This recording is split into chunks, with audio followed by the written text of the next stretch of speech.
Sebelumnya di Lost. Hanya kaulah yang bisa menolong kami semua. Aku dan semua orang yang kau tinggalkan di pulau ini sedang dalam bahaya besar. Jika kau berhasil selamat di masa depan dan kembali pulang, tolong pergilah ke Universitas Oxford dan temui ibuku. Dia akan membantumu untuk menyelamatkan kami. Nama ibuku adalah... Belum sempat Dani menyelesaikan perkataannya, langit tiba-tiba sudah menyala lagi. Tandanya Dani berpindah waktu lagi. Ini adalah channel Malfest, menghadirkan alur cerita yang sangat the best, bisa menghibur dan menghilangkan stres. Yang belum subscribe ya subscribe dulu guys.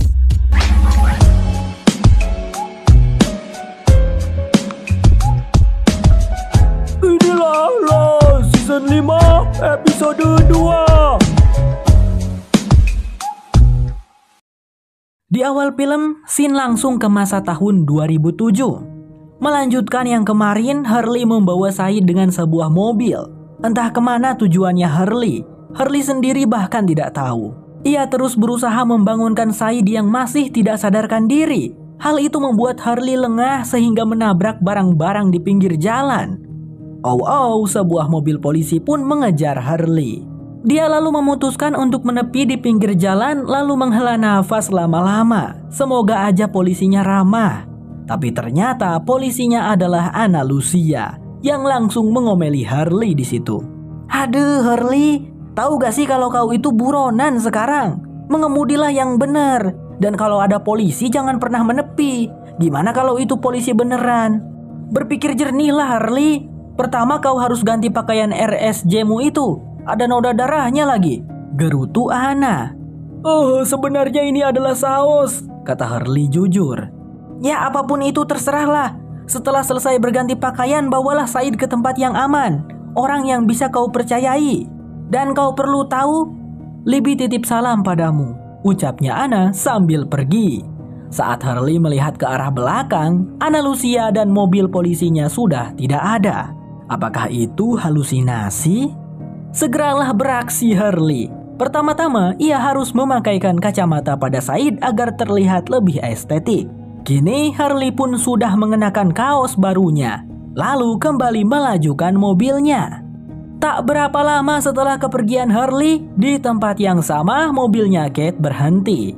Untuk sekedar mencari tahu kemana sekiranya dia dan Aaron harus pergi. Lalu tiba-tiba ada nomor tidak dikenal yang menghubunginya. Setelah diangkat dan mendengar suaranya, sepertinya Kate kenal siapa orang yang menghubunginya ini. Kate tampak sangat senang mengetahui teman lamanya ini sedang berada di Los Angeles. Kate lalu berniat untuk menemuinya. Beralih pada Jack dan Ben. Setelah mereka berdua sudah bangun, mandi dan bersiap-siap, Ben mengutarakan rencananya kepada Jack. Rencananya adalah diam. Ya, diam saja tidak melakukan apapun. Serahkan semuanya kepadaku, Jack. Sekarang kau pulang dan siapkan kopermu. Masukkan apapun barang yang ingin kau bawa karena setelah kita kembali ke pulau, maka kau tidak akan pernah bisa lagi balik ke sini. Aku akan menemuimu dalam 6 jam, ucapnya Ben dengan yakin. Sementara itu di kediamannya, bapaknya Hurley panggil saja Pak Komar yang sedang menikmati waktu santainya di rumah, harus terganggu oleh suara ketukan di pintu rumah. Yang datang rupanya adalah Hurley yang sambil membawa Said. Tentu saja Pak Komar sangat kaget. Hurley kan selama 2 tahun ini berada di RSJ Santa Monica. Tiba-tiba pulang bawa orang yang lagi pingsan. Hurley berusaha menceritakan kronologinya selengkap mungkin kepada Pak Komar. Hurley sebenarnya juga bingung siapakah orang-orang yang sedang mengincar dirinya dan Said ini. Lalu tiba-tiba ada lagi yang mengetuk pintu rumah Pak Komar. Kali ini adalah para petugas kepolisian. Hurley menyuruh bapaknya agar jangan memberitahukan kalau dirinya ada di rumah.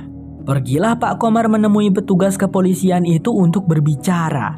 Singkatnya, Pak Komar telah kembali dan para petugas kepolisian itu sudah pergi. Pak Komar dengan ekspresi kaget bertanya, "Ari mane Hurley? Membunuh 3 orang katanya beneran eta? Sekarang para petugas kepolisian pada berjaga di depan rumah kita loh," katanya Pak Komar. Hurley dengan jujur menjawab Said lah yang membunuh ketiga orang itu. Dan ya, 3 orang itulah orang-orang jahat yang berusaha membunuh mereka berdua. Said hanyalah melakukan perlawanan, jelasnya Hurley. Mungkin Said bisa menjelaskan lebih banyak, tapi sayangnya Said tidak bisa disadarkan sekarang. Meskipun digubrak-gabrik, bahkan tadi di mobil sempat disiram air sama Hurley, Said tetap tibra dalam pingsannya. "Kita butuh dokter," kata Pak Komar.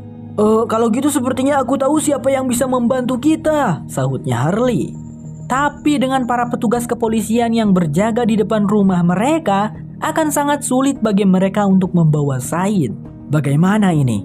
Lalu tiba-tiba terdengar suara teriakan ibunya Hurley yang terkejut mengapa ada orang Arab yang meninggal di kursi. Hurley langsung menjelaskan, "Bu, dia orang baik dan dia hanya pingsan," kata Hurley.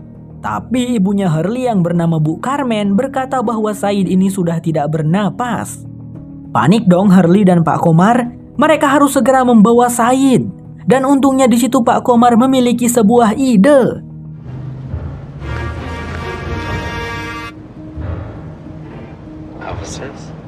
Sementara itu, Kate dengan Aaron ternyata menemui Sun Hua, teman-teman. Katanya Sun Hua ada keperluan bisnis di Los Angeles selama beberapa hari. Ia kangen aja ingin bertemu dengan Kate. Kepada Kate, Sun Hua menceritakan tentang putrinya yang sudah lahir dan sekarang sudah tumbuh besar. "Ini foto putriku pas masih bayi, Kate," kata Sun Hua. "Wah, cantik sekali," balas Kate. Di situ Sun Hua sepertinya bisa mengetahui bahwa Kate sedang dalam masalah sekarang. Maka dari itu, ia pun bertanya. Dan Kate menceritakan semuanya kepada Sun Hua.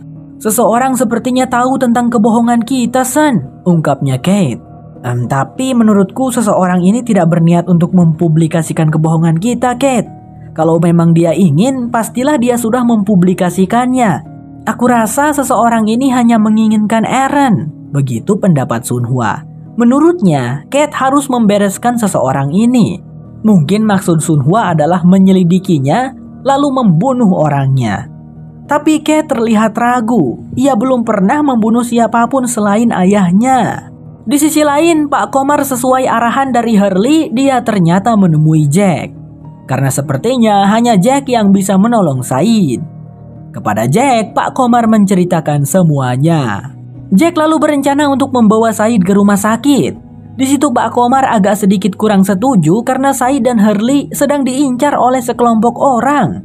Tetapi tidak ada pilihan lain, karena sepertinya kondisi Said ini darurat. Singkat cerita, Jack sudah sampai di rumah sakit dengan mobilnya. Di situ dia sambil menelepon Benjamin memberitahukan semuanya. Said. Kembali lagi pada Hurley yang berada di rumah. Bu Carmen yang melihat Hurley tampak menyembunyikan sesuatu, memaksanya untuk bercerita yang sejujurnya. Hingga akhirnya Hurley pun menceritakannya. Tentang kebohongan mereka dan tentang pulau misteri. Tentang semua yang terjadi di sana hingga dirinya bisa selamat. Hurley menangis karena mengingat di pulau itu masih ada teman-temannya yang tertinggal. Bu Carmen di situ memegang tangannya Hurley menenangkan. Meskipun yang diceritakan Hurley itu sangat sulit untuk dipercaya, tapi Bu Carmen percaya pada putranya. "Seharusnya kami tidak berbohong, Bu," ucap Hurley.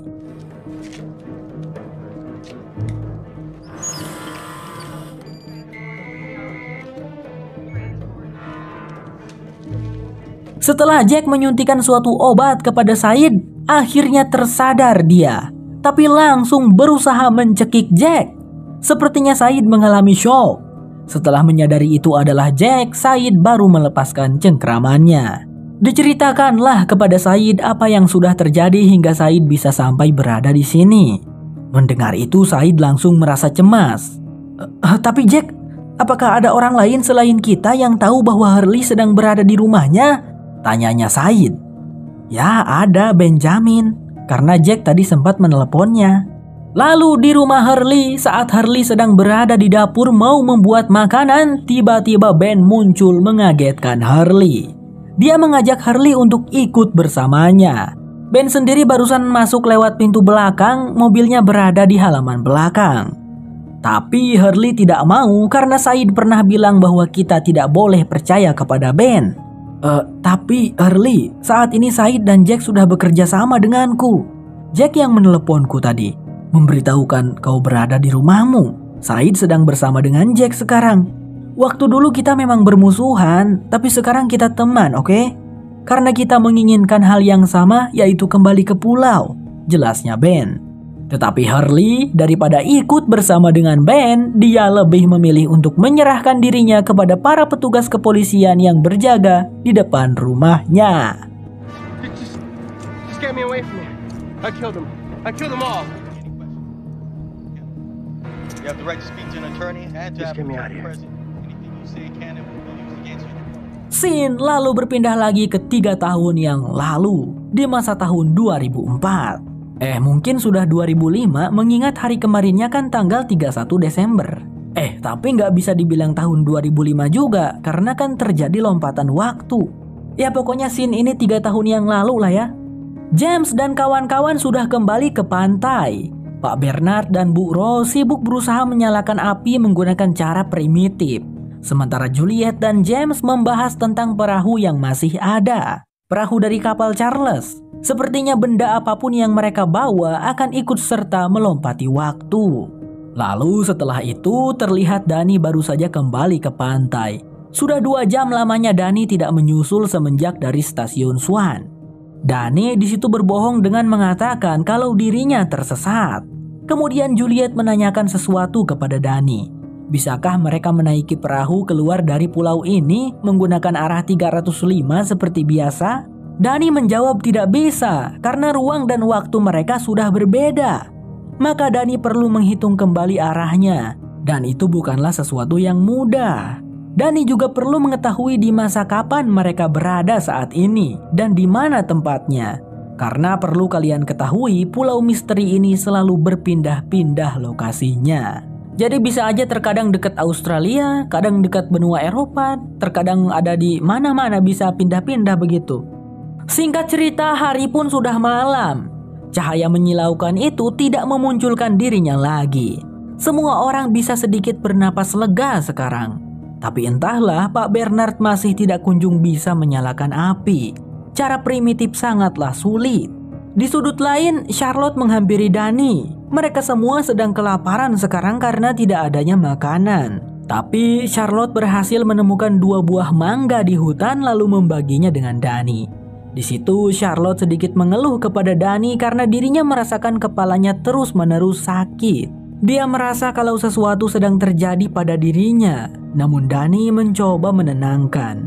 Menurut Dani itu terjadi hanya karena mereka mengalami tekanan saat ini. Lalu tiba-tiba Miles kembali dari perburuannya sambil membawa seekor babi hutan. Katanya Miles menemukan babi itu di hutan sudah dalam keadaan mati.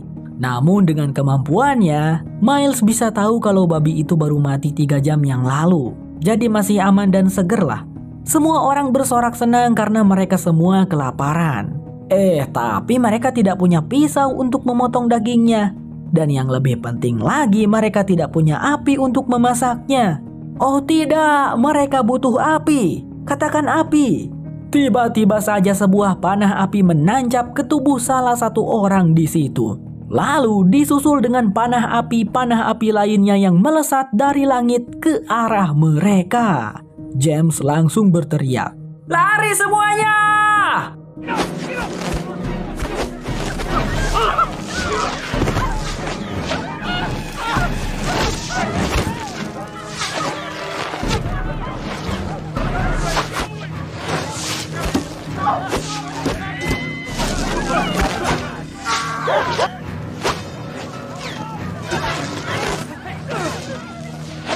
Tidak sedikit orang-orang yang terkena tembakan panah hujan api Yin Sun Sin dan berakhir mati.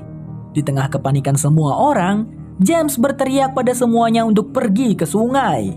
Juliet tampak berusaha menolong seseorang yang terkena panah api. Tapi di situ James buru-buru mengajak Juliet pergi karena tidak ada waktu lagi untuk menolong siapapun. Singkat cerita, James dan Juliet sudah berada di wilayah hutan. Akhirnya mereka tidak perlu lagi berlari karena di sana sepertinya sudah aman. Mereka berencana untuk pergi ke sungai sesuai rencana. Tapi tiba-tiba mereka berdua mendengar suara seseorang yang bergerak. Keduanya langsung bersembunyi di semak-semak. Benar saja terlihat seseorang tidak dikenal berjalan tak jauh di depan mereka. James dan Juliet bertanya-tanya siapakah itu gerangan. Dan tiba-tiba saja dua orang tidak dikenal menyergap mereka dari belakang. Seseorang yang James dan Juliet lihat tadi pun muncul sambil menodongkan senjatanya. "Siapakah kalian? Dan apa urusan kalian datang ke pulau kami?" tanyanya dengan nada menggertak. Karena James dan Juliet tidak mengatakan apa-apa, si seseorang ini menyuruh kedua rekannya untuk memotong tangan Juliet untuk membuktikan bahwa mereka tidak main-main. James akhirnya angkat bicara lalu mencoba menjelaskan sebisa mungkin dengan jujur bagaimana mereka bisa berada di sini. Tapi tentu saja orang-orang itu tidak bisa percaya dengan kilatan cahaya berpindah waktu omong kosong itu.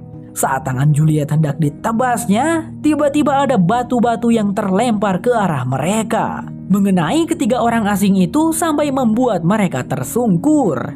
James dan Juliet langsung saja dengan gesit membalikan keadaan. Dua orang berhasil dilumpuhkan, tapi satunya lagi bergerak bebas dan hampir melukai Juliet. Tapi untungnya sebuah pisau melesat menembus jantung orang asing ini sampai meninggoy. Rupa-rupanya yang memberikan pertolongan kepada James dan Juliet adalah John Locke.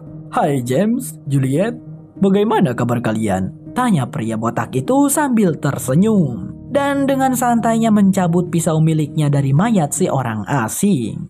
"Kalau kamu suka dengan channel ini, jangan lupa pencet subscribe-nya ya teman-teman.